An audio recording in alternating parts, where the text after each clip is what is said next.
Hey everyone, it's Jessica Kittner here, and I'm just going to talk you through the solutions to the worksheet IC03 and problems 5 and 6. We started this in class, but I don't think any group actually finished problems 5 and 6. This is number 5 from the worksheet, and it's a little bit shrunk down. Basically, the first picture, the object starts off from height h and is thrown horizontally with a speed v0. And we're given those letters, h for height, d for the horizontal distance, and v0 for the magnitude of the initial velocity, which is all horizontal.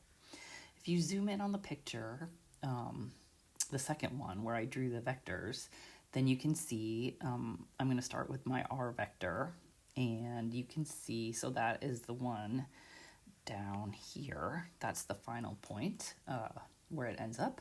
So I'm going to start there, and that one just goes horizontally a distance d, and then up a distance 0. So that's how I get my column vector notation, d0. Then I go to the r0 vector, which is to the left and vertical, and so it's 0 in the x direction and h in the y direction. And then v0 is the velocity at the top there that goes all horizontally, which means all in the x direction. So I get v0 in the x and 0 in the y.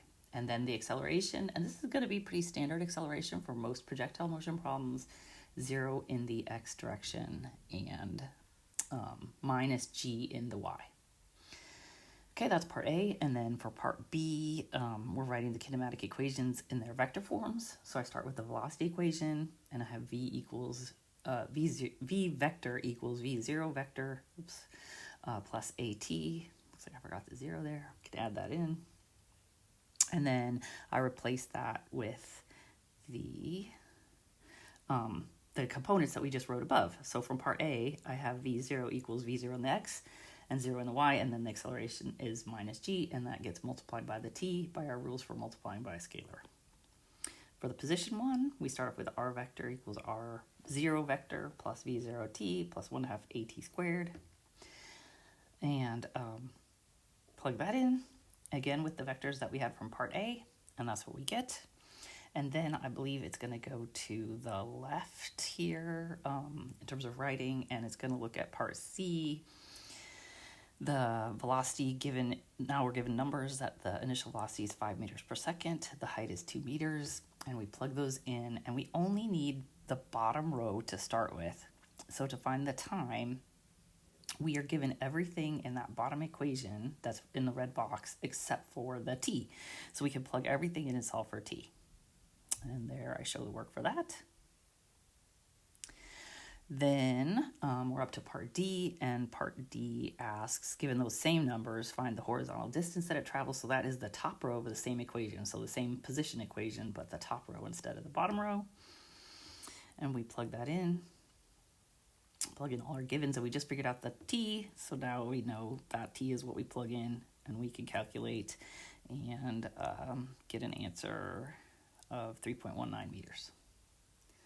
All right, then on to part E, I believe we're up to, which is to find the velocity at that point, which is the same point right before it hits the ground. We're obviously not interested in after it hits the ground. I hope that's obvious. So it's right before it hits the ground, and we use the velocity equation, which I haven't used yet, the very first one I wrote down in part B, and plug in all the givens, and there we get a velocity of 5 meters per second in the x direction and negative 6.26 in the y direction. Since it doesn't say magnitude and direction, it's perfectly okay to leave it in a vector form like that. I like column vectors a lot, so I'd be really happy if you left it like that for any handwritten ones. Mastery Physics, of course, doesn't do that. All right, let's go on to number 6. So number 6, there it is. That one actually fit all on the page, so you can read the whole problem. Ball is thrown, again, from a height of 12 meters, but this time with a velocity of 3 meters per second at an angle of 30 degrees. So last time it was totally horizontal, so it only had an x component, and that's what changes in this one. So there is the very first picture. So that's the picture that goes with this part that I just read. Now for the next part, it's talking you through drawing the pictures. There's going to be a different picture for part B and for part C, because they're asking at different times. So here's the picture then that goes with part B. So I draw the trajectory of the projectile, And the subscript t I'm using for r at the top, just because I'm trying to distinguish the equations from part B and part C. So r to the top is drawn there in the red, and then you also need a velocity vector at that point. I do the same thing that I did last time for part B. I write down the vector equation. I started with velocity. This time I'm going to use the velocity equation right off the bat. So to get the velocity at the top, I know that the velocity at the top by my arrow, the velocity, there's no y component at the top. If there were an up component, it would keep going up and it wouldn't be the top. And if there were a down component, it would already be on its way down and it wouldn't be the top. So that's the y component only has exactly a velocity of 0 right at the top. So I can use that to get the time to the top, which I did there. And then I plug it into the position equation, the r equals r0 v0t plus 1/2 at squared. Plug in all the givens. The v0, I did this in the last one too. Again, I mentioned it has an angle now. So the angle is with respect to the horizontal, as always in these problems. I see that is not written there. But so the angle that I'm referencing there would be this angle theta relative to the x. Oops, that's not a very good x, but let me redraw that. So let me draw a dash. So this is my x-axis, then that would be my theta that I'm talking about when I do the sine and the cosine for the velocity. All right, then part C is a total shift and is going to need a new picture to go with it because it shifts and asks about the quantities. C, D, and E actually are all about right before it hits the ground.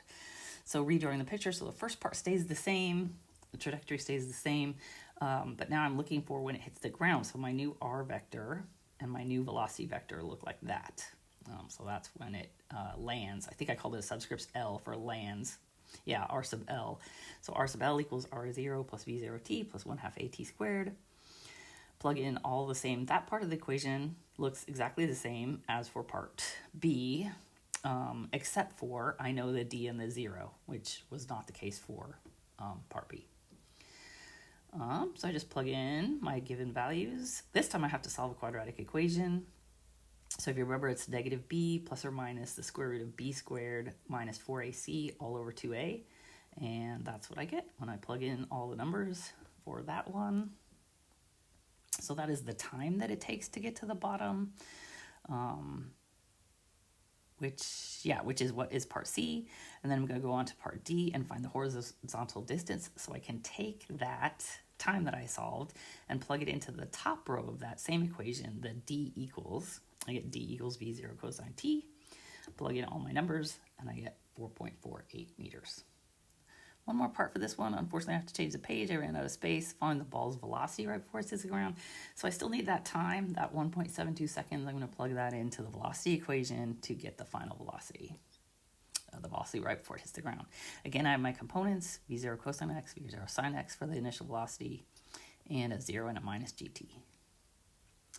Plug all those numbers in, and I get 2.6 meters per second in the x and negative 15.4 in the y. That 2.6 meters per second actually stays the same throughout the entirety of this problem because that is the v0 cosine x. So if you notice in all the parts of that problem, that's what I had for the x component. That is because there is no, whenever we ignore air resistance, which we haven't even talked about yet, then there is no acceleration in the x direction. Gravity acts totally in the y direction. So there we go. That's our answer for that one. And again, you can leave it in components if the problem doesn't specify magnitude and direction. So there we go, problems 5 and 6 from the worksheet IC03.